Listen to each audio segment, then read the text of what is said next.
Hello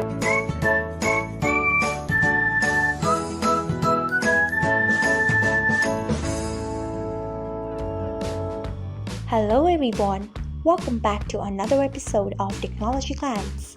Today in this video, I'm going to guide you through how you can disable allow explicit content on Spotify. So let's get started. Firstly, open Spotify app in your device, then tap on your profile icon. Next, tap on settings and privacy. After that, tap on content and display.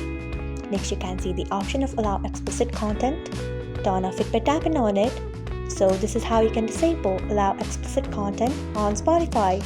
Thanks for watching. If you found this guide helpful, we would love it if you hit the thumbs up button below. We upload great new tech tutorials like this one every day, so do not forget to subscribe to our channel and hit the bell icon so that you'll never miss another update.